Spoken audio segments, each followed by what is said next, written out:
예, 정치인사 2부 이어서 가보도록 하겠습니다. 조국혁신당 굉장히 뭐 이렇게나 저렇게나 굉장히 뜨거운 관심을 받고 있는 것 같은데요. 그래서 이제 지역구 판세 조금 돌아보기 전에 범야권 200석 이거 조국혁신당의 돌풍과 함께 가능하다고 보십니까?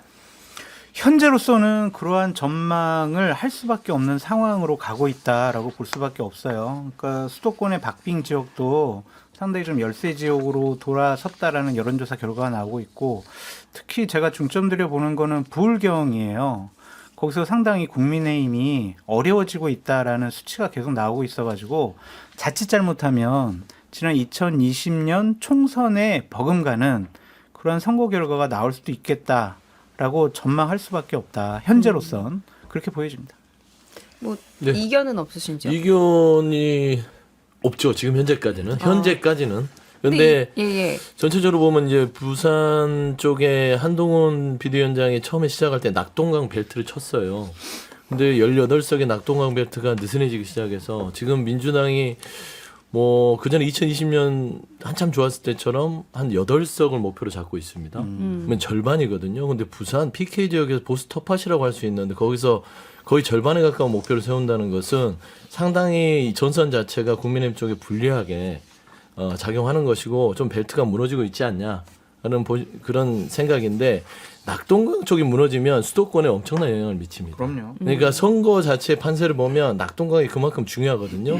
뭐 TK 쪽은 크게 기대를 할 수 없지만 부산 민심은 늘 이 전체 판에 있어서의 그 큰 바로미터 역할을 했어요. 예전에 호남이었다고 봤으면 부산은 보수에 대한 바로미터 역할을 하기 때문에 저는 이제 장 소장님 말씀한 대로 아까 얘기했던 감히 범야권의 200석을 말하기는 좀 쉽지 않지만 기대를 아예 못할 정도는 아니다라고 좀 평가를 하고 있습니다. 저는요 이게 지금 그 야권에서 대놓고 이제 뭐 200석 얘기 뭐 조심한다 하면서도 200석 얘기를 이렇게 흘리잖아요. 그러고 대놓고 탄핵 뭐 3년도 뭐 너무 길다. 그 대놓고 탄핵을 시사하는 얘기들이 이렇게 나오는데도 역풍이 별로 안 분다는 거는 정말 우리 입장에서는 긴장해야 되는 상황인데 그러다 보니까 저는 이 총선의 이제 국민의힘 걱정보다는 총선 이후의 국회 상황이나 우리 정치권의 상황 전체가 좀 걱정이 되는 이런 수준으로까지 이제 가고 있는데 그래서 저는 뭐 또 얘기를 앞으로 할지 모르겠는데 국민의힘이 선거 전략을 지금 정권 심판론이 이렇게 거세게 불고 있는데 거기다가 맞불로 뭐죠? 이조 심판론이나 뭐 거대 야당 뭐 이 심판론 이거는 정말 좀 안 했으면 좋겠고 이제는 별 수 없지 우리가 엄살이 아니고요.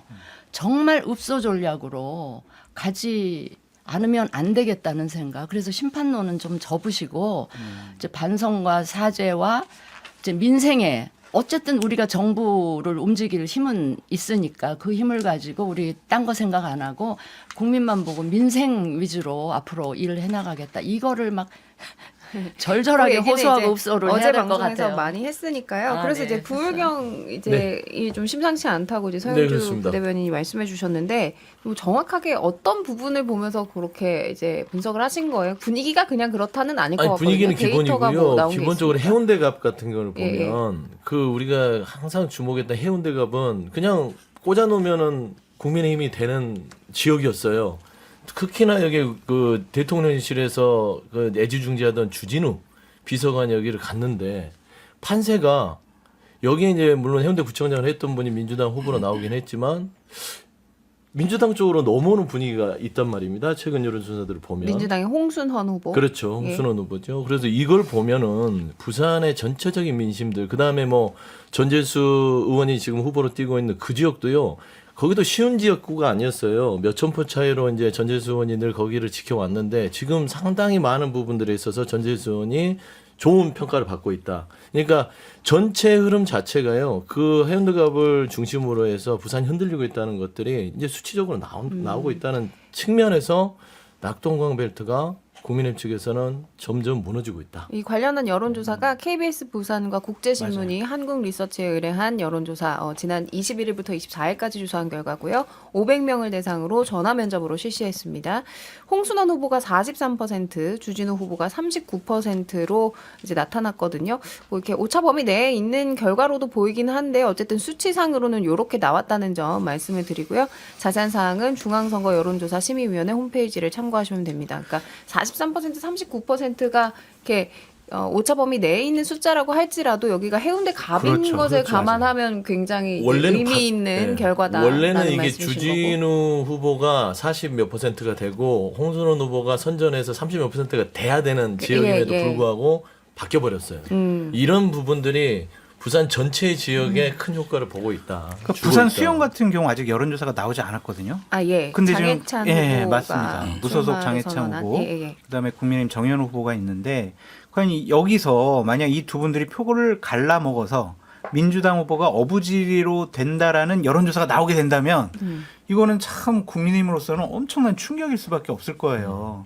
그래서 이러한 지역들도 우리가 관심 있게 지켜보는 것 그런 것들이 얼마나 지금 국민의힘의 선거가 불리하냐, 어렵냐 이런 거를 우리가 살펴볼 수 있을 것 같아요. 제가 관심 갖는 지역은 또 부산 연제구하고 사상구 또 지금 그 두 지역은 사실은 특히 연제구는 우리 텃밭이고요. 네. 사상구의 경우는 전에 문재인 대통령이 한번 하셨던 지역이긴 한데 그래도 장제원 의원이 엄청나게 그 지역구 관리를 열심히 철저하게 잘 해 놓으신 지역인데 이게 지금 장제원 의원 불출마하면서 김대식 후보가 가 있는데 지금 배재정 후보의 추격세 내지는 어떤 조사에서는 뭐 살짝 많이 나오기도 하던데 거기다 지금 문재인 대통령께서 직접 또 출전을 하시는 분위기가 그러니까요. 있는 것 네. 같아서 그쪽까지 무너지면 이 부울경은 진짜 걷잡을 수 없이 이제 양산도 좀 그렇죠. 좀 그렇고 지금 그래서, 뭐 예. 이제 부산 이야기를 했는데 부산도 그렇지만 뭐 거제 그러니까 대표적인 이제 보수 톱밭이라고 보였던 곳들도 조금씩 흔들린다 이런 언론 보도들도 좀 나오고 있는데요. 조국 혁신당도 PK 유세에 굉장히 공을 들이고 있잖아요. 이럴 때 저희가 좀 곤혹스러운 게 지역 얘기를 막 하시는데 어디 끼어들어가서 얘기할 때 전국구잖아요. 전국 아무데나 껴드시고 예, 하셔도요. 부산에 신경을 많이 씁니다.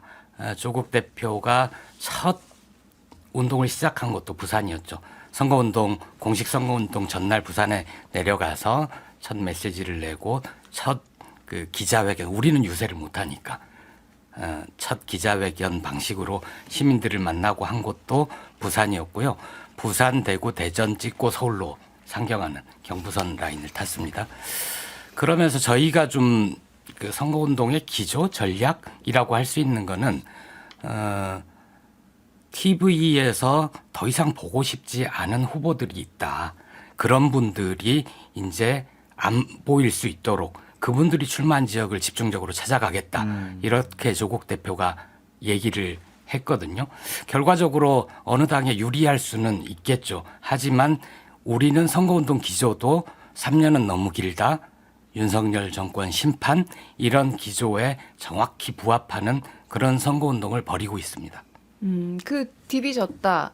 뭐 그러니까 이게 뒤집어졌다라는 이제 표현의 부산 사투리인데, 치아라마도 있죠. 네, 치아라마도 있고, 그러니까 부산 사투리를 이제 굉장히 많이 그러니까 부산 사투리가 조국 대표의 부산 사투리가 언론에 굉장히 많이 나오는 것만 봐도 예. 조국혁신당이 얼마나 PK 지역에 이렇게 공을 들이는지를 좀 알 수가 있는 것 같은데, 뭐 언론에서는 응징 유세다, 뭐 이런 표현도 쓰더라고요. 그 한겨레에서 그런 제목을 달았던데 저희가 곤혹스러운 게 유세를 못합니다.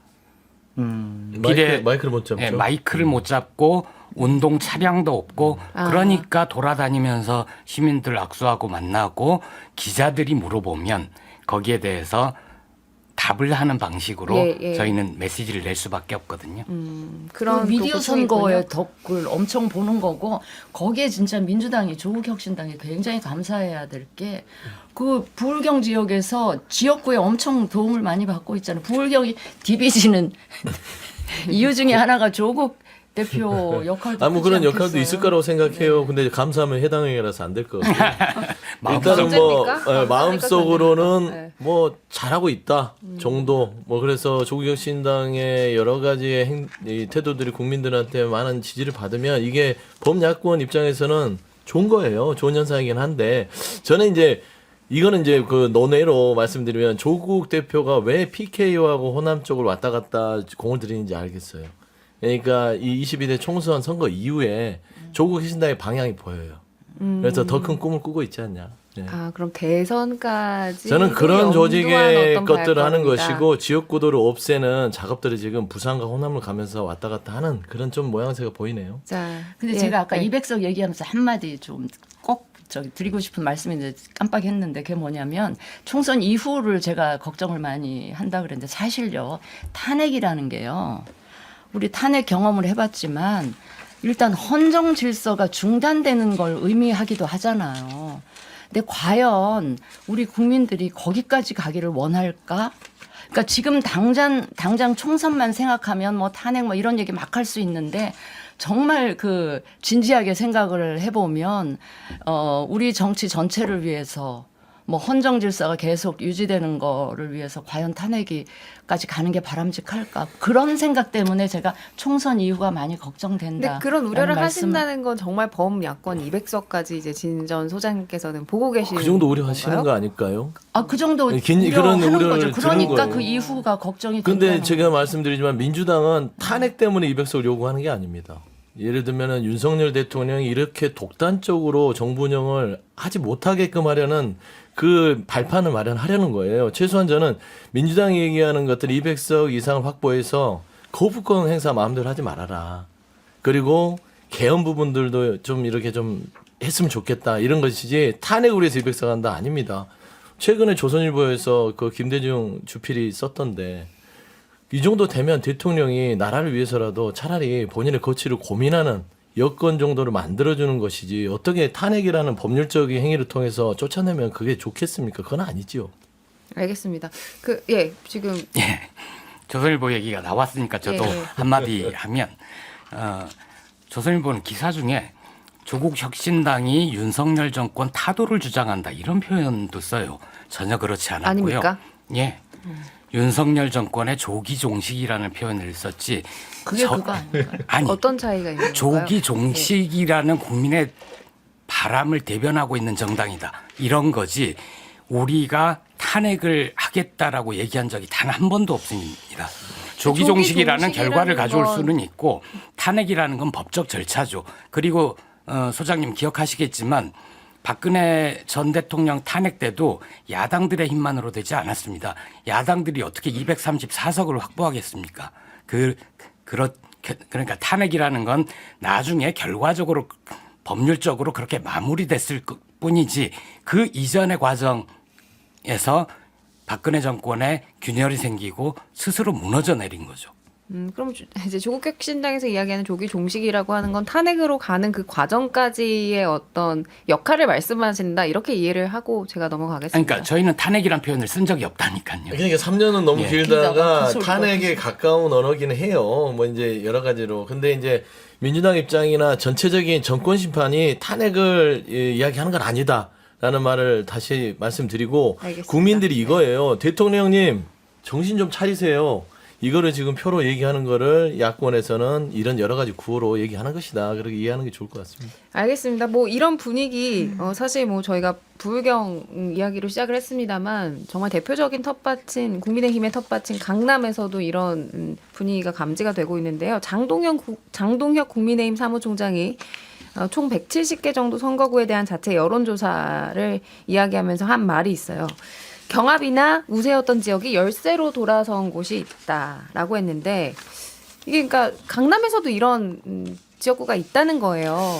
그러니까 여연에서 조사를 해가지고요. 지난 목요일 날 오전에 당 지도부에 이제 보고를 했는데 거기서 보면은 그냥 정말로 우리가 이길 수 있는 지역은 80군데 내외 정도 된다. 그러니까 그 정확하게 언급을 안 하시더라고요. 그러니까 네. 어떤 언론에서는 뭐 86곳이다 뭐 이렇게 이야기한 것도 있는데 국민의힘 쪽에서 정확하게 80 몇 석이다 이렇게 얘기하지는 않더라고요. 저는 뭐 거의 정확하게 이제 들은 건데 예. 그래서 이제 원래 강남이나 이런 쪽에서 유리했던 곳도 뒤집어졌다. 저는 이제 구체적으로 어디인지도 아는데 그래서 상당히 지금 위기감을 정말 많이 느끼고 있다. 선거가 상당히 어렵고 위험하겠구나라는 것을 스스로의 여론조사를 통해서도 심각성을 좀 인지하고 있는 것 같습니다. 그런데 이제 이런 분위기를 좀 국민의힘이 이용하는 것 아니냐 이런 분석도 나와요. 그러니까 어떡해요? 엄살을 부려서 엄살? 전략적으로 근데 엄살은 아닌 것 고지표 같아요. 결집을 노리는 거 아니냐? 지금 국민의힘은 엄살 부릴 때가 아니에요. 그런 분위기 아니에요. 그러니까 지푸라기라도 잡고 싶은 심정일 건데 아까 진 소장님이 얘기 잘했어요. 한동훈 비대위원장이 전략이 완전히 꼬였어요. 처음에 2조 심판 얘기를 하길래 무슨 이게 듣도 보도 못한 그런 전략이다. 그러니까 지금 현재 구도와 상황을 따졌을 때는 무조건 읍소리 전략 들어가야 되거든요. 그리고 힘 있는 여당으로서 기회를 한 번 더 달라. 저에게 기회를 더 주시면 더 잘하겠다. 정신 차리겠습니다 하면서 몇 가지 이종섭 대사 사퇴시키고 뭐 예를 들면 윤석열 대통령이 탈당하든지 그런 초강수를 두면서 읍소 전략 써야 되는데 2조 심판이면 국민들이 뭐야 이러거든요. 그래서 참 생뚱맞은 전략으로 들어갔기 때문에 이건 엄살을 부릴 때가 아니라 좀 정신을 못 차리고 있는 거죠. 김보엽, 혼란스러운 상황일 것이다. 김보엽 대변인님이 아주 예. 뿌듯한 표정으로 이렇게 미소를 지으시면서 얘기를 듣고 계셔가지고 갑자기 생각이 난 게 네. 이조를 심판하면 그 다음에 일제 강점기로 넘어가는 거 아닌가요? 2조 시대. 근데 그 심판이라는 단어를 얘기하는 순간 윤석열 정권 심판 이 코끼리에 갇혀버리는 것 같아요. 그래서 그런 단어들을 왜 사용을 할까 좀 이해가 되지 않는 거기 선거 전략가가 전략입니다. 없을까요? 제가 궁금해요. 왜 국민의힘이 그래도 오랫동안 선거를 치러봤던 당이고 집권도 해봤는데 어떻게 이런 전략이 나오는지 좀 가끔씩은 어떻게 뭐 비판하기도 좀 낯간지러운? 네.